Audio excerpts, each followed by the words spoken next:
Hello, എട്ടാം ക്ലാസ്സിലെ അറബി പരീക്ഷ എഴുതുന്ന എൻ്റെ പ്രിയപ്പെട്ട കുട്ടികളെ, എന്തായാലും നിർബന്ധമായിക്കൂടും നിങ്ങൾക്ക് ക്രിസ്മസ് അറബി എക്സാമിന് ചോദിക്കാൻ സാധ്യതയുള്ള ചോദ്യമാണ്. നിങ്ങൾക്ക് കവിതൻ്റെ ഒന്നോ അല്ലെങ്കിൽ രണ്ടോ മൂന്നോ ലൈന് തരും. അതിൻ്റെ താഴെ അതിൻ്റെ മീനിങ് കൊടുക്കും. എന്നിട്ട് കവിതൻ്റെ ലൈനിനോട് മാച്ച് ആയിട്ടുള്ള വരി എങ്ങനെയാണ് ഏതാണെന്ന് കണ്ടെത്താൻ വേണ്ടി പറയും. അങ്ങനെ കണ്ടെത്തുന്ന സമയത്ത് പല കുട്ടികളും പറയും ഞങ്ങൾക്ക് സാർ മീനിങ് ഒന്നും അറിയില്ല എന്ന് പറയും. സത്യത്തിൽ മീനിങ് ഒന്നും അറിയണ്ട, നമുക്ക് എന്ത് ചെയ്യുക, വളരെ ഈസി ആയിട്ട് കണ്ടെത്താൻ ട്രിക്കാണ് സാറ് പറയാൻ പോകുന്നത്. നിങ്ങൾ ഈ കവിതേൻ്റെ വരി നല്ലപോലെ വായിച്ചു നോക്കുക, അതേപോലെ താഴത്തെ മീനിങ്ങും വായിച്ചു നോക്കുക. ഇതിൽ ഒന്നാമത്തെ വരിയിൽ വരുന്ന വാക്ക്, ഏതെങ്കിലും വാക്കുകൾ താഴെയുള്ള ഏതിലാണ് റിപ്പീറ്റ് ചെയ്ത് വരുന്നത് നോക്കാം.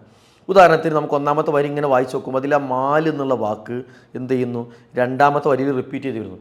സോ രണ്ടാമത്തതായിരിക്കും അതിൻ്റെ ആൻസർ, അതിനോട് മാച്ച് ആവുന്ന അതിൻ്റെ ലൈനിനോട് അർത്ഥം വരുന്ന വരി രണ്ടാമത്തതായിരിക്കും.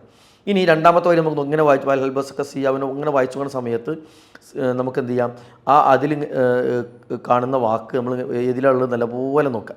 അങ്ങനെ നോക്കുന്ന സമയത്ത് നമുക്ക് എന്ത് വെച്ച് കഴിഞ്ഞാൽ അതിനോട് മാച്ച് ആവുന്ന വാക്ക് നമുക്കിതിൽ ശരി കാണുന്നില്ല. സിയാബില്ല, അതേപോലെ സിയാബിൻ്റെ വേറെ അർത്ഥമുള്ള വാക്കുണ്ട്, പക്ഷേ സിയാബില്ല. ഫളിൽ വരുന്നുണ്ടോ എന്ന് വെച്ചാൽ ഫളിൽ വരുന്നില്ല. മറ്റുള്ള വാക്ക് ഒന്നും വരുന്നില്ല. അബ്ഹ എന്നുള്ളതിൻ്റെ മീനിങ് ജമാൽ എന്നാണ്. അപ്പോൾ കിട്ടാത്തത് വരുമ്പോൾ നമ്മൾ അവിടെ പെൻഡിങ് വെക്കാം. മൂന്നാമത്തെ നമ്മൾ നോക്കാം, വലൻ യുഅനീക യൗമൽ ഹശ്ർ കൻസുൻ എന്നൊക്കെ പറഞ്ഞ വാക്കുണ്ടല്ലോ. അതിൽ നമുക്ക് നോക്കുന്ന സമയത്ത് പിന്നെ യുൻജി ഇതിൽ വരുന്നുണ്ട്.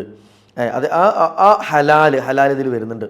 അങ്ങനെ നമുക്ക് എന്ത് ചെയ്യും, മൂന്നാമത്തെ ലൈൻ്റെ കിട്ടി. മൂന്നാമത്തെ ലൈൻ്റെ എത്രാമത്തെയാണ് അത്, പിന്നെ മൂന്നാമത്തെ ലൈൻ്റെ ഫസ്റ്റത്തെ ലൈനാണ് കിട്ടി. അപ്പോൾ ഒന്നാമത്തത് രണ്ടാമത്തതും മൂന്നാമത്തത് ഫസ്റ്റൊന്നും ആണെങ്കിൽ സ്വാഭാവികമായിട്ട് എന്തായിരിക്കും, ഏറ്റവും ലാസ്റ്റത്തായിരിക്കും രണ്ടാമത്തത് വരിക. ഇങ്ങനെ വാക്കുകൾ പരസ്പരം മാച്ച് ആവണം നോക്കിയിട്ട് നമുക്ക് എന്ത് ചെയ്യാം, ഇതിൻ്റെ അർത്ഥമൊന്നും അറിയാതെ തന്നെ ഓരോ കവിതൻ്റെ വരികളുടെയും അർത്ഥം താഴെ കൊടുത്തത് ഏതാണെന്ന് നമുക്ക് കണ്ടെത്താൻ പറ്റും. ഈ ട്രിക്ക് യൂസ് ചെയ്തിട്ട് നിങ്ങൾ എന്ത് ചെയ്യുക, ഫുൾ മാർക്ക് സ്കോർ ചെയ്യുക. All the best. അസ്സലാമു അലൈക്കും.